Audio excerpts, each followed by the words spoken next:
ಇವತ್ತು ಭಾರತೀಯ ಜನತಾ ಪಾರ್ಟಿ ಯಡಿಯೂರಪ್ಪನವರು ಬೂದಲಕೆರೆ ಸಿದ್ದಲಿಂಗಪ್ಪ ಯಡಿಯೂರಪ್ಪನವರು ಮುಖ್ಯಮಂತ್ರಿಗಳಾಗಿದ್ರು.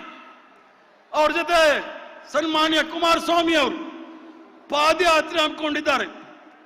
ಕಾಂಗ್ರೆಸ್ ಪಕ್ಷದ ಸರ್ಕಾರದ ವಿರುದ್ಧ ಪಾದಯಾತ್ರೆ ಹಮ್ಮಿಕೊಂಡಿರ್ತಕ್ಕಂಥವರು ಇಡೀ ಪ್ರಪಂಚದಲ್ಲೇ ಕುಖ್ಯಾತಿ ಆಗಿರ್ತಕ್ಕಂಥ ಯಡಿಯೂರಪ್ಪನವರು ಆಪರೇಷನ್ ಕಮಲದ ಮೂಲಕ ಸರ್ಕಾರವನ್ನ ಕೆಡದಂತ ಮೊಟ್ಟ ಮೊದಲನೇ ಪ್ರಯೋಗ ಮಾಡಿದಂತ ಯಡಿಯೂರಪ್ಪನವರು ನಾಚಿಕೆ ಮಾನ ಮರ್ಯಾದೆ ಇಲ್ಲದೆ ಕಾಂಗ್ರೆಸ್ ಪಕ್ಷದ ವಿರುದ್ಧ ಭ್ರಷ್ಟಾಚಾರದ ಆಪಾದನೆ ಮಾಡತಕ್ಕಂಥದ್ದು ನೋಡಿದಾಗ ಎಷ್ಟು ಹಾಸ್ಯಾಸ್ಪದ ಅನ್ನೋದನ್ನ ನೀವು ಯೋಚನೆ ಮಾಡಿ. ಇದೇ ಯಡಿಯೂರಪ್ಪನವರು 2021ನೇ ಮುಖ್ಯಮಂತ್ರಿ ಆಗಿದ್ದಾಗ ಈಗ ಮರಿ ಯಡಿಯೂರಪ್ಪ ಪಾದಯಾತ್ರೆ ಬರ್ತಾ ಇದ್ದಾರೆ.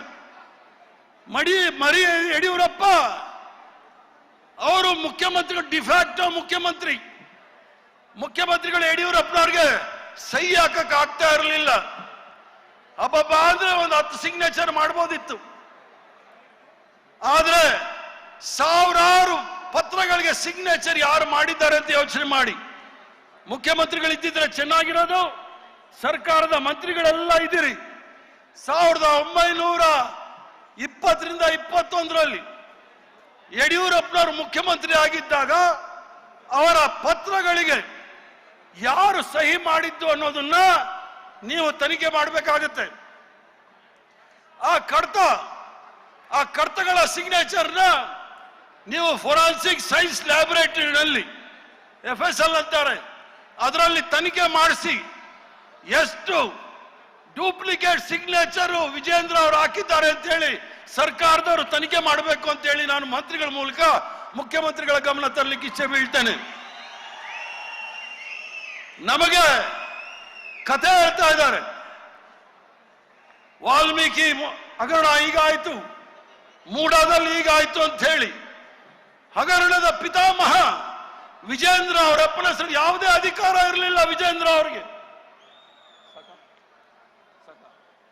ಯಾವುದೇ ಅಧಿಕಾರ ಇರಲಿಲ್ಲ. ವಿಜೇಂದ್ರ ಅವರಿಗೆ ಅಧಿಕಾರ ಇಲ್ಲದೆ ಇರೋ ಸಂದರ್ಭದಲ್ಲಿ ಅವರ ಅಪ್ಪನ ಸಿಗ್ನೇಚರ್ ಹಾಕಿ ಟ್ರಾನ್ಸ್ಫರ್ ಆಗಲಿ, ಪೋಸ್ಟಿಂಗ್ ಆಗಲಿ ಅಥವಾ ಎಲ್ಲವನ್ನೂ ಸಹ ಮಾಡಿದಂತ ಈ ಒಂದು ಯಡಿಯೂರಪ್ಪನವರ ಮಗ ಅವರ ಸಿಗ್ನೇಚರ್ ಅನ್ನು FSL ಮಾಡಿ ತನಿಖೆ ಮಾಡಿಸಿ ಎಷ್ಟು ಹಗರಣಗಳಾಗಿದೆ ಅನ್ನೋದು ನೀವು ಯೋಚನೆ ಮಾಡಬೇಕಾಗುತ್ತೆ.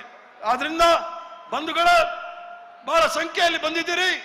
ಭಾರತೀಯ ಜನತಾ ಪಾರ್ಟಿ, ಕೇಂದ್ರ ಸರ್ಕಾರದ ನರೇಂದ್ರ ಮೋದಿ ಮತ್ತು ಭಾರತೀಯ ಜನತಾ ಪಾರ್ಟಿಯಲ್ಲಿ ಇರ್ತಕ್ಕಂಥ ಯಡಿಯೂರಪ್ಪ ಆಗಲಿ, ಜನತಾದಳ ಇರ್ತಕ್ಕಂಥ ಎಲ್ಲ ನಾಯಕರ ವಿರುದ್ಧ ಹೋರಾಟ ಮಾಡಲು ತಾವೆಲ್ಲರೂ ಸಹ ಇಲ್ಲಿ ಬಂದಿದ್ದೀರಿ. ತಾವು ಈ ಹೋರಾಟವನ್ನು ಮುಂದುವರಿಸಿಕೊಂಡು ಏನು ನಮ್ಮ ಪೂರ್ವಜರು ಈ ಒಂದು ಪವಿತ್ರವಾದ ದಿನದಂದು ನಮ್ಮೆಲ್ಲರಿಗೂ ಸಹ ಸ್ವತಂತ್ರವನ್ನು ಕೊಟ್ಟು ಎಲ್ಲರೂ ಸಹ ಸಮಾನರು, ಎಲ್ಲರಿಗೂ ಸಹ ಸಮಾನವಾದ ಅವಕಾಶ, ಎಲ್ಲರಿಗೂ ಸಹ ಸಮವಾದ ಬಾಳು ಅಂತ ಹೇಳಿ ಸ್ವತಂತ್ರವನ್ನು ಕೊಟ್ಟಿದ್ದಾರೆ. ಇದನ್ನು ಉಳಿಸ್ಕೊಂಡು ಹೋಗುವಂತ ಕೆಲಸ ನಾವೆಲ್ಲರೂ ಮಾಡೋಣ ಅಂತ ಹೇಳಿ ಈ ವೇದಿಕೆ ಮೂಲಕ ತಮ್ಮೆಲ್ಲರೂ ಸಹ ನಾನು ವಿನಂತಿ ಮಾಡಿ ನನ್ನ ಮಾತು ಮುಗಿಸ್ತೇನೆ. ಜೈ ಹಿಂದ್, ಜೈ ಕರ್ನಾಟಕ, ನಮಸ್ಕಾರ.